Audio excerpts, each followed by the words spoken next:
Boa noite para todos. Às vezes a gente fica pensando qual a importância do conhecimento da doutrina espírita para as nossas vidas. Esse conhecimento, ele tem algum valor para nós? Ele serve de alguma coisa? De que me serve saber que os espíritos existem? De que me serve saber que existe mundo espiritual? De que me serve saber que existe mediunidade?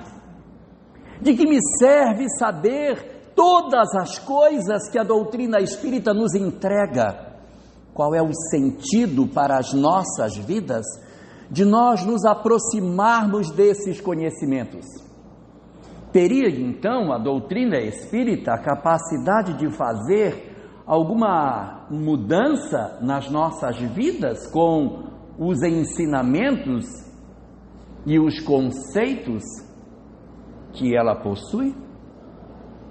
Pois é.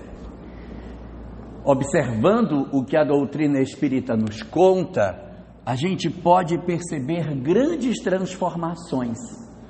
E eu vou dar exemplo de 5 coisas que a doutrina espírita nos mostra e que muda a nossa vida completamente. E a doutrina espírita vem e nos fala da reencarnação. Olha que lindo! A reencarnação, voltar a nascer. Nos fala da lei de causa e efeito. Nossa, que lindo isso! Doutrina espírita nos fala de mediunidade. Que legal, que bacana a gente saber que pode se comunicar com os espíritos. Nos fala sobre a evolução, dizendo sobre a evolução dos espíritos, e nos fala sobre a importância da caridade. Aqui nós temos 5 pontos que a doutrina espírita tem. Nos fala de reencarnação, nos conta sobre a lei de causa e efeito, fala para a gente sobre a mediunidade, nos comenta sobre a evolução e nos revela sobre a questão da caridade nos nossos dias. Para que serve isso? Para mudar as nossas vidas completamente. O conhecimento que a doutrina espírita nos oferece, o Clea Stein, não é em absoluto para que a gente apenas saiba, não é para que as nossas vidas sejam capazes de compreender e de saber, para que a gente se reúna com os amigos no final de semana, se encoste na mesa e diz: está sabendo da mediunidade de tipologia báscula? Sabe dizer o que é? Não sabe. Então, não é para isso. O conhecimento da doutrina espírita não é em absoluto para que nós tenhamos a ilusão de que ele veio para atender às nossas curiosidades.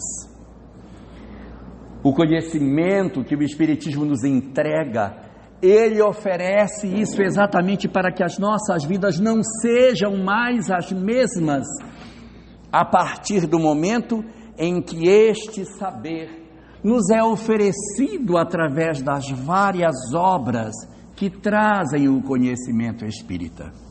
Mas de que maneira? Usando esse conhecimento no nosso cotidiano. Não existe sentido nenhum nós conhecermos as verdades espíritas para não mudarmos as nossas vidas. O sentido do conhecimento espírita é para que a gente reveja os nossos conceitos, para que a gente reavalie o que é o meu existir. Eu não aprendo de reencarnação para que eu saiba que existe vida após a morte e que as pessoas voltam. Não. É para saber que eu voltei. Não é para olhar a vida do outro. Nós não estudamos doutrina espírita para investigar a vida do vizinho, a vida do filho, do outro, Não. O conhecimento espírita nos veio para que a gente se analise, para que eu me conheça, para que eu consiga compreender a razão pela qual eu hoje estou na situação em que estou. Para que eu consiga começar a decifrar os enigmas da minha vida. Por quê? Porque o conhecimento que o Espiritismo nos dá sobre reencarnação, ele é sempre muito atrelado à lei de causa e efeito. A lei de causa e efeito é o conhecimento que nos oferece a informação de que as nossas histórias de vida estão profundamente relacionadas com aquilo que aconteceu em outras existências, quando a gente não deu causa nesta existência. Não vale dizer que a culpa é sempre do passado, se existem causas no presente que justificam o que aconteceu. O sujeito atravessou o sinal vermelho, e o carro pegou. Ele disse: sabe que isso é do passado. Não, não é do passado, é do presente. Você deu causa no presente. A causa do passado é quando realmente você olha e diz: meu Deus, eu não fiz nada para que isso acontecesse. Que dificuldade que eu atravesso. Às vezes a gente experimenta doenças muito graves. Pessoas que experimentam dificuldades de doenças, às vezes por uma existência inteira. A gente vive lidando com sofrimentos que a gente não consegue. Meu Deus, isso não acaba. E aí você vai para o hospital, aí opera, não deu, vai de novo. É tanto sofrimento, é tanta dor, é tanta dificuldade. E essas doenças, a gente diz: mas eu nem provoquei, o meu filho já nasceu com essa dificuldade. Então a doutrina espírita vem e nos ajuda a entender isso, e a entender as dores que vêm a nós. Porque às vezes a gente é surpreendido por uma dor, por uma doença incurável. O médico vem e diz: o seu caso é um caso de paciente terminal. O senhor ou a senhora tem pouco tempo de vida. Aproveite para fazer o que você pode, porque você está com os seus dias poucos para frente. Então, se eu não tenho uma leitura espiritual, eu não consigo entender as minhas doenças, não consigo compreender tudo aquilo que passa em meu derredor. Se eu não entendo de doutrina espírita, eu não vou saber de mediunidade, eu não vou saber que os espíritos influenciam pessoas, e a mim também. Eu não vou compreender por que motivo que determinada pessoa tem um arrastamento irresistível para uma determinada circunstância. E você sente: meu filho, eu já pedi tanto para você, não faça isso. É mais forte do que eu. É mais forte do que eu. Eu tento, mas eu não consigo. Ou às vezes é conosco. Nós tentamos nos libertar de determinadas histórias e a gente não consegue.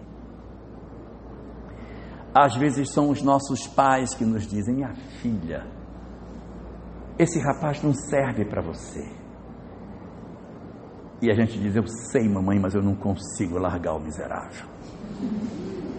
Existem energias espirituais que nos vinculam às pessoas. E quando a gente estuda a mediunidade, não é para ficar decifrando os enigmas teóricos da vida, é para entender que isso existe dentro de casa. Quando você vê um filho ou uma filha que está dentro de um quarto, e que você senta com ela e diz: minha filha, vamos sair daí, tem tanta vida lá fora, vamos embora, vamos sair, vamos caminhar, vamos fazer. Não quero. Vamos recomeçar. Não quero. Eu não quero mais nada. E ela já não tem mais nenhuma vaidade. Ela costuma andar sempre com as mesmas roupas, que são de manga longa, aqueles moletons. Nesse calor de Porto Velho, usam uns moletons de manga longa, que fica segurando o moletom com a ponta do dedo. Não sei se vocês já viram um pessoal que anda no calor de Porto Velho, de moletom escuro, segurando assim com a ponta do dedo a roupa.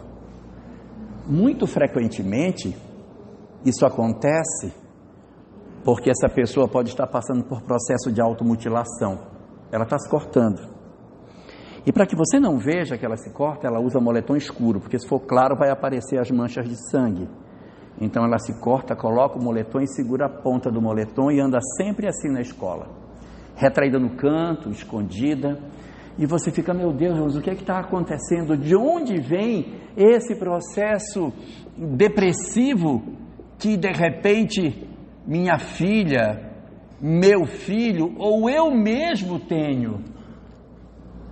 Essa angústia que a gente às vezes procura, vai no terapeuta, o terapeuta nos atende, conversa, aconselha, nos mostra determinadas saídas que a gente não enxerga, nos sugere a ida para o psiquiatra vai, oferece a medicação para ver se equilibra a gente melhora e depois piora de novo e parece que não consegue andar e patinando.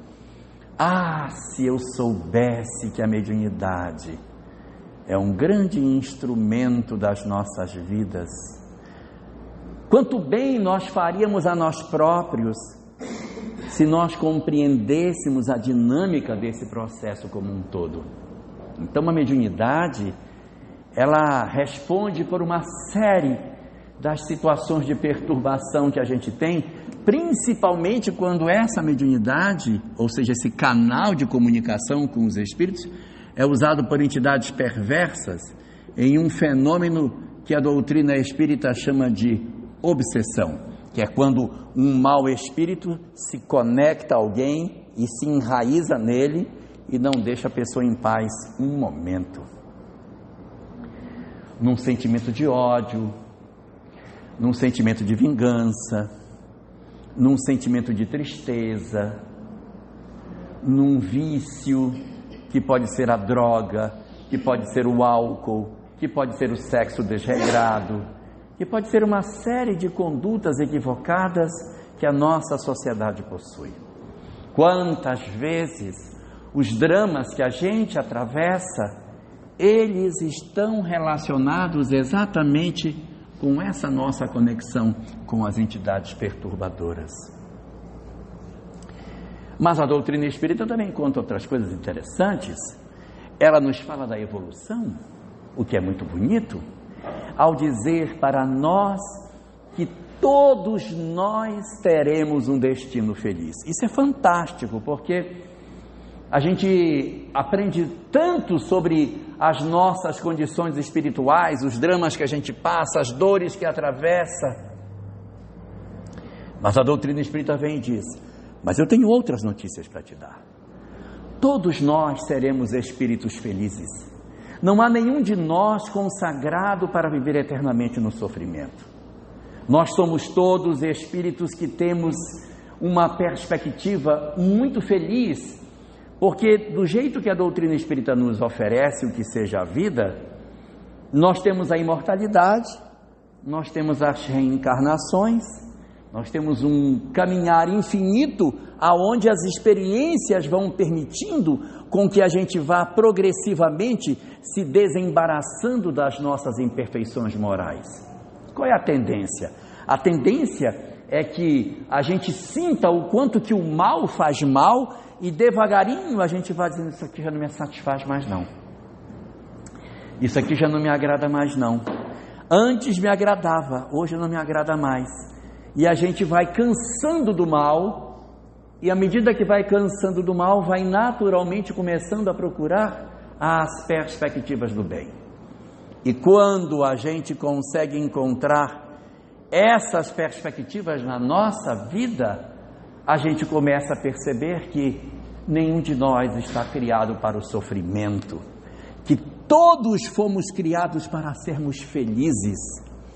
E isso é lindo, Eucléia, porque a gente fala de doenças, a gente fala de depressão, fala de abandono, de desamor, de circunstâncias de sofrimentos tão profundos que as criaturas atravessam. Quantos de nós experimentamos dores sem conta durante a existência física? Mas a doutrina espírita vem falar sobre a razão dessas dores, vem contar sobre tudo isso, mas vem dizer que a evolução é o destino de todos nós, a felicidade, e isso é profundamente transformador, é profundamente alentador, porque eu estou doente, mas eu não vou morrer da doença, porque eu vou sobreviver a isso como espírito, porque tenho vida imortal, terei a continuidade da minha vida como espírito que sou, me desembaraço do corpo, mas continuo sendo aquele que sou, continuarei minha vida. Então tenho doenças? Tenho. E ainda que a doença me imponha a morte, eu continuarei vivo. Hoje experimento um processo depressivo, doloroso, angustiante, mas eu terei outras existências corporais, aonde eu poderei ter a chance de me desembaraçar de todas essas dificuldades. A minha história de desamor, a minha história de abandono, a minha solidão na minha vida, a ausência de um amor que me tome na mão e que me faça passear pela praça, a dificuldade de ter uma pessoa a quem eu confie, com quem eu divida a existência como se fosse meu verdadeiro parceiro para a vida, a ausência de alguém que seja para mim como um grande cúmplice, vai se resolver no curso do tempo, porque o encontro marcado com a felicidade já está assinalado, e nós iremos desenvolver as nossas potencialidades a ponto de nós amanhã sermos merecedores desse amor que nós tanto buscamos, e até melhor do que esse que a gente busca, porque nós descobriremos outras dimensões do afeto, do amor, que hoje a gente nem sequer percebe que elas possam existir.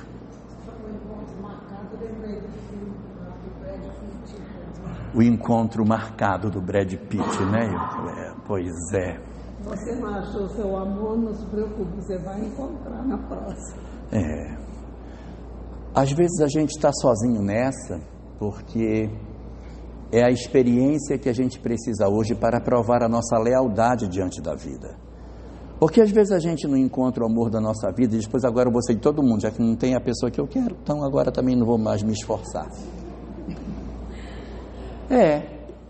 Esperei até hoje, o cara não chegou, pois não, agora ele demorou demais, não está dando mais para esperar, dane-se. Então, no fundo, a experiência da solidão, ela pode ser um instrumento da lei nesta existência para provar a minha perseverança no bem. Tá, mas lindo, maravilhoso, eu quero então isso. Quer, tem um preço. O preço disso é a prática do bem. Não será possível acessar essa condição de felicidade se nós não experimentarmos o amor. Então, eu queria demais ter um amor da minha vida que fosse lindo, mas você já é uma pessoa que mereça, que ama, que se entrega, que faz. Não, ainda não, estou esperando que ele faça. Pois é. Então, a gente precisa entregar para receber. E não pode ser assim, sabe? Olha, entreguei hoje, amanhã tem que chegar o cara. Já fiz hoje, amanhã. Não, isso às vezes demora uma existência inteira. Mas o importante é que nós temos o roteiro para esse processo de desenvolvimento, que é a prática do bem, que eu poderia dizer que está resumido na mensagem de Jesus. Então, eu queria tanto resolver as minhas questões emocionais. Dá uma olhada no Evangelho. Então lá fala o quê? Fala de amor, fala de perdão, fala de renúncia dos bens terrenos, fala da capacidade de se desembaraçar das coisas materiais. Então, esse conhecimento que o Espiritismo tem, ele pode transformar minha vida, ele pode modificar a minha história, ele pode modificar o meu lar. Eu modifico a minha maneira de lidar no meu lar quando eu estou de posse disso aqui, porque eu olho o meu filho e eu enxergo nele a alma imortal que está sob a minha responsabilidade. Mas ele tem o destino dele, eu tenho o meu.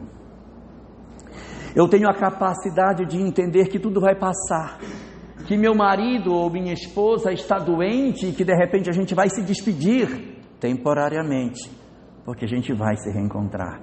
Que minha filha que está no quarto, trancada e que não sai, está muitas vezes assim por conta de um processo de perturbação. Então, a releitura da vida, não por uma visão filosófica, não, uma visão prática, pragmática da vida, a minha casa, meu trabalho, meu lar, é a minha história pessoal. Eu consegui ler com o conhecimento espírita a minha realidade, não é para conhecer, é para poder reinterpretar no lar. Não é para ser fanático, chegar, acordar de manhã, bom dia espíritos que estão aqui, bom dia, não, é para viver normal, para viver normal como as pessoas vivem, pegar ônibus, pagar a conta de luz, comprar a botija de gás, ficar fazendo conta naquele papelzinho do final do mês, tanto para a Natura, tanto para não sei o que, tanto para não sei o que, né?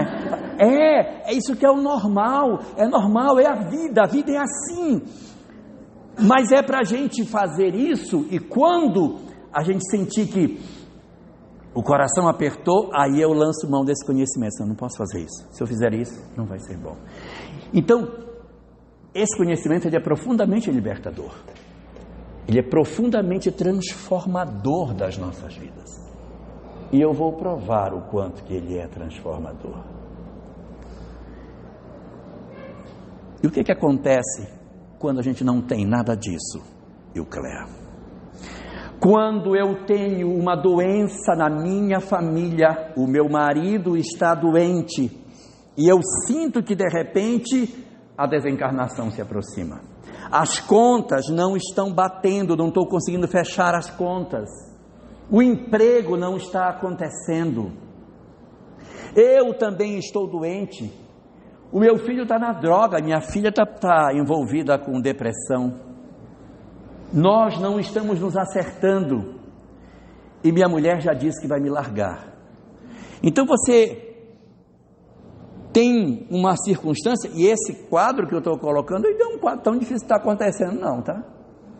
Existe uma série de lares hoje, onde essas dores estão acontecendo. O atendimento espiritual prova isso, a gente vê muito isso. Então o que você vê? Se você vem para a existência humana, se você vem para a encarnação, sem contar com esse conhecimento, se você não tem a possibilidade de ter isso, o que é que vai acontecer com você?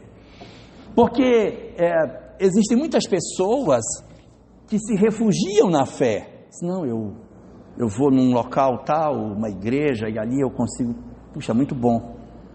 Não deixa a igreja, porque se você está conseguindo manter a sua fé, ótimo, siga. Mas e aqueles outros que não conseguem ter a fé que as igrejas apresentam? Porque diz, não, mas não faz muito sentido não. Não concordo com isso. Eu não acredito nisso.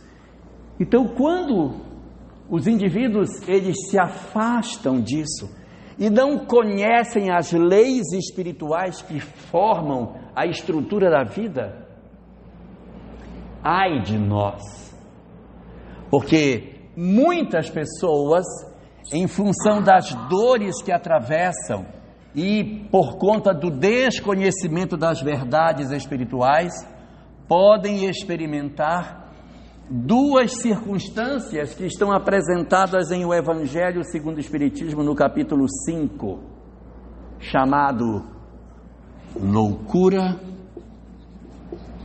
e suicídio. Por que hoje tanta gente está procurando suicídio?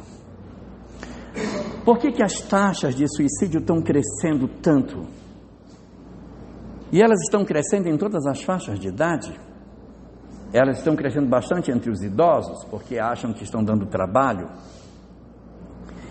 elas crescem entre os adultos por conta dos desacertos afetivos e até financeiros, estão crescendo alarmantemente na juventude e estão escorregando na direção da infância. Nós nunca tivemos na história do Ocidente suicídio infantil como estamos tendo hoje. O que está acontecendo? O que foi que aconteceu? Nós estamos, na verdade, desaparelhados para enfrentar os dissabores da vida. E exatamente porque nos falta o ferramental de entendimento das coisas, nós estamos hoje com taxas de suicídio elevadíssimas. E da loucura, será que a gente está melhor? Olha só, antigamente nossa sociedade funcionava assim. A gente tinha pessoas que tinham as chamadas doenças mentais, pegava as pessoas e levava para o manicômio, hospício, casa mental, sei lá, e a pessoa sumia da sociedade, tá? Pegava aí o Clé, dizia, olha, o Clé não está muito bem, interna no manicômio. Dali, ela não sai mais, era uma condenação eterna, a pessoa entrava naquele manicômio a Deus. Então a gente, de certa maneira, esquecia as pessoas que tinham algum tipo de doença mental, elas desapareciam da nossa sociedade. Assim como as pessoas que eram rancenianas, joga lá na colônia de rancenianos e esquece a pessoa, esquece ela lá ela vai ficar, vai viver lá. Só que com o avanço da medicina, a descoberta de uma série de substâncias que poderiam facilitar com que essas pessoas fossem desinstitucionalizadas, as pessoas foram saindo das instituições de saúde mental. Não, vai ficar em casa, porque é melhor, é muito mais saudável você tratar um doente mental na companhia da família do que colocar o cara no manicômio. Então vamos fazer isso? Então, o avanço do medicamento para esse tipo de situação permitiu com que uma série de casas mentais fossem desativadas e as pessoas passassem a conviver nos nossos lares. Por isso que hoje tem tanta gente que diz, nossa, fulano tem um problema disso, problema daquilo. Então, por quê? Porque todos esses transtornos, eles estavam passíveis de serem esquecidos dentro de uma casa de saúde mental. Então, nós hoje estamos com uma série de medicamentos, cada dia inventa um medicamento novo nessa área mental aqui. Tem avançado demais a medicação, tem avançado demais. Mas se vocês querem saber se a gente está louco ou não, eu vou propor um desafio para vocês. Imaginem que a humanidade inteira vai ficar um ano inteiro sem tomar um medicamento desse de saúde mental. Pensa, todo mundo, toda a medicação de saúde mental foi toda sequestrada, está tudo guardado num cofre. Ia ficar melhor ou pior?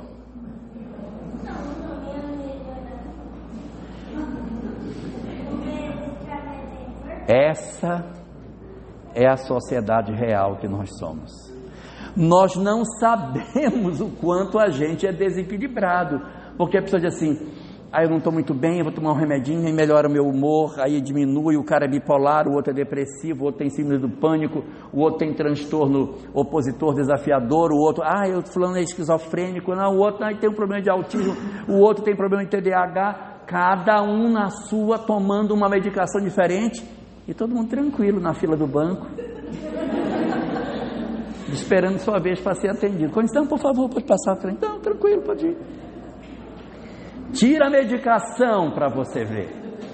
Então, na verdade, nós estamos contidos, nós somos uma loucura contida pela medicação. Está todo mundo muito mais torto do que pensa que é. Só que hoje a gente está escondido atrás dessa medicação e muitos de nós não estamos procurando nos tratar. E a pessoa diz, eu estou meio nervoso, vou tomar um medicamento para ficar melhor, mas eu não me trato. eu não analiso assim, eu não posso ficar assim. Não posso ter tanto ciúme desse jeito de querer matar a pessoa. Eu quero matar. Eu tenho que me cuidar, não posso ser assim, não, vou tomar um remédio que eu fico calmo. Não, eu preciso, tudo bem, tomo um remédio na crise, está certo, mas eu não posso ficar dependendo. O medicamento para a área da saúde mental, ele tem que funcionar para nós igual uma muleta. Quando a pessoa quebra a perna, ela tem que andar como ela não consegue andar, a perna está quebrada, então ela vai andar com aquela muletinha até o osso calcificar. O osso calcificou, solta a muleta, meu. Então você tem um tempo para calcificar o osso, você soltar a muleta. Só que a gente, quando quebra a perna, ai, quebrou, agora não arruma mais, minha perna agora, aí passa o resto da vida andando de muleta. É mais ou menos isso que muitos de nós estamos fazendo. É claro que existem circunstâncias de saúde mental que o cara vai ter que realmente tomar durante toda a existência, isso não tem jeito. O cara tem um determinado tipo de patologia que vai ser até o final da existência, e aí a perspectiva é essa. Mas tem outros que não, que a gente poderia se trabalhar, mas a gente se permite e se cristaliza em determinadas circunstâncias e se esquece de procurar o entendimento das coisas. Ah, como seria tão bom se as criaturas entendessem a mecânica da vida, se nós descobríssemos que somos almas imortais, como seria bom.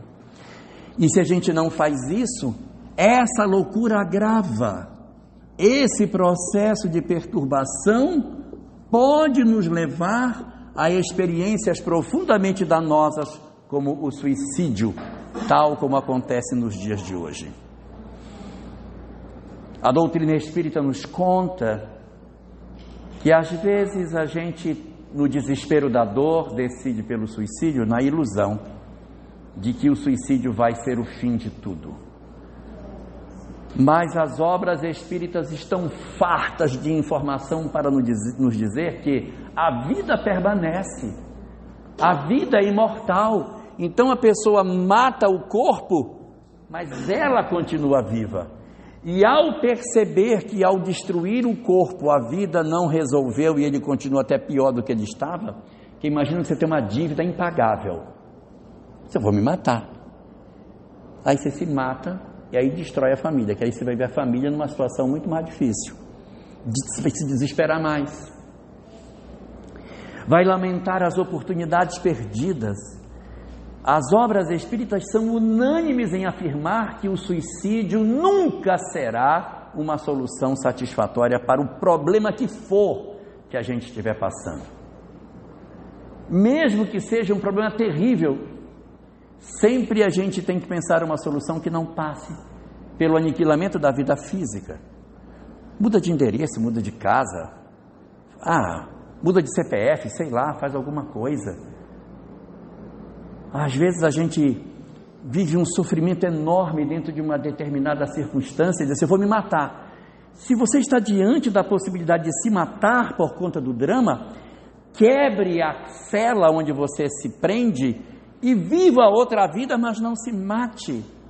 Não se mate. Às vezes é um casamento que você não consegue. Então, se é de você de repente decidir pelo seu suicídio, saia, vá viver a sua vida. Se é uma circunstância de uma determinada experiência sexual que você está vivendo oprimido, quebre essa cadeia e viva as experiências que você de repente tem interesse de viver, mas nunca faça a opção pelo suicídio, porque esta opção não vai resolver o problema, projeta o espírito num processo de sofrimento muito grande, e vai demorar um tempo muito longo para que esse espírito volte para o ponto em que ele estava antes do suicídio. Nós temos uma obra excelente chamada Memórias de um Suicida, uma obra volumosa, mais de 500 páginas, que os primeiros 2 capítulos são bastante fortes, com muitas imagens bastante fortes, mas do 2º capítulo até o final da obra são lições espetaculares, lições extraordinárias. E essa obra veio exatamente para nos alertar sobre tudo isso. E lá é contado que quando uma pessoa comete o suicídio, Cléa, ela pode demorar um século para voltar a estar na mesma situação em que ela estava no momento anterior ao suicídio. Às vezes 2 séculos. E às vezes 3. No começo da obra ele fala daqueles que se suicidaram e que estão numa situação de perturbação, diz, é um século para voltar. Mais à frente na obra ele mostra espíritos dementados, alienados, completamente perdidos, olhando para o vazio, completamente alheios a tudo. 2 séculos para poder retornar ao ponto que estava. E no final da obra ele vai encontrar uma terceira circunstância de espíritos numa situação bastante gravosa da questão do suicídio, cheios de ódio, que eles dizem 3 séculos ou mais. Então assim, não vale a pena, porque mesmo que a gente esteja numa situação dolorosa familiar, que eu tenha tido um diagnóstico de que eu estou com um câncer terminal, que eu tenho uma família totalmente desestruturada, que eu não consigo me libertar das drogas, que eu fui descoberto como sendo um infiel e que agora a minha família vai desmoronar toda, que eu tenho uma dívida que eu não tenho como pagar, que eu sofro de uma solidão, uma depressão indescritível, não vale a pena. Que a gente procure ajuda. Procure socorro para que a gente não faça esse tipo de loucura. Mas, sim, às vezes nós temos que estar atentos aos amigos, aos colegas de trabalho, ao próprio familiar, porque às vezes a gente acha, nossa, mas fulano suicidou, mas ele parecia tão bem, ninguém percebia nada, porque a pessoa, ela mascara, né? Às vezes mascara. Então, eu acho que esse despertar de consciência, nós não estamos aqui ouvindo, a gente tem que começar a entrar na questão da caridade, do olhar, a gente tem que de levar fora essas... E assim, às vezes a gente em casa não sabe, não tem tato para lidar com o filho. Mas de novo depressiva, você não sai desse quarto, que ridícula que você é uma ridícula. E você não sabe que você está empurrando a pessoa mais para fora ainda, sabe? Ou então, você é um filho drogado, você não presta para nada, você é um inútil, você é um peso. Aí você está empurrando a pessoa a se sentir verdadeiramente um peso. E isso pode produzir no indivíduo o desejo de deixar tudo. Tem que saber como falar. Na realidade, ele está dando trabalho, você precisa dizer, mas você não pode adjetivar. Você é um peso. Quando a gente vai criticar alguém, Cléa, a grande técnica é você usar a técnica do sorriso. Você começa lá em cima, você diz, meu filho, vem cá, eu quero falar com você. Você é um filho maravilhoso, você é um cara incrível, cara. Você sabe que seu pai ama demais você, mas você tem feito umas coisas assim que eu tenho ficado muito preocupado, porque aí você vai lá para o fundo do sorriso, lá na parte de baixo. E estou muito preocupado com você, cara. Se você continuar assim, o que vai ser? E quando eu morrer? Como é que vai ser a sua vida? Pensa no que vai ser na sua vida, porque você está se destruindo, você está se acabando, cara. Você é um cara tão maravilhoso, está se acabando. Olha como você está magro, acabado, vencido. Não faça isso, meu filho. E aí você vai aqui na parte de baixo do sorriso, aí você diz, mas eu tenho certeza que você vai conseguir. Eu tenho certeza. E seu pai está aqui para o que der e vier. Eu sempre vou estar à sua disposição, desde que você queira mudar. A minha mão vai estar sempre estendida para você, porque eu amo você acima de qualquer coisa. Eu busco você no inferno se for preciso, mas eu não solto a sua mão. Então, é uma estratégia para você dizer o que você tem para dizer, mas sem arrebentar a pessoa, porque às vezes a gente faz só metade do sorriso, começa em cima e depois acaba com a pessoa. Meu filho, você é maravilhoso, mas você não presta, porque você está, a nossa conversa acabou, pode ir embora. Aí não tenho puxar para cima de volta, então a gente tem que fazer isso. E só para a gente terminar, que o nosso tempo já esgotou, eu quero só falar com as mães daqueles que se suicidaram. nós temos na nossa sociedade um número cada vez maior de pessoas que se suicidam. E de repente os nossos filhos experimentaram essa falsa solução. A doutrina espírita diz que o tempo demora para se recuperar, mas não ficam abandonados. Essas entidades, elas são recolhidas e são orientadas, guardadas, assistidas.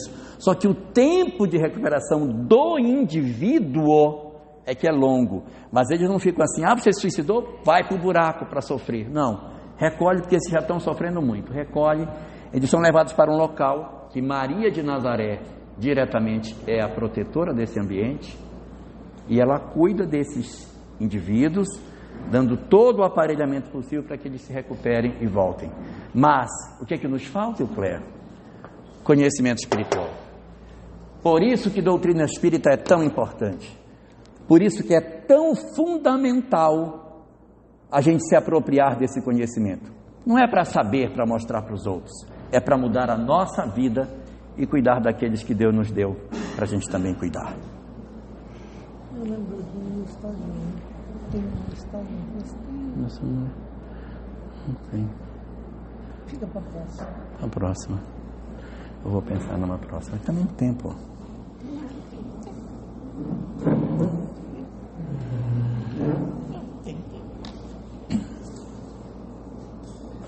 Vou contar uma história para vocês.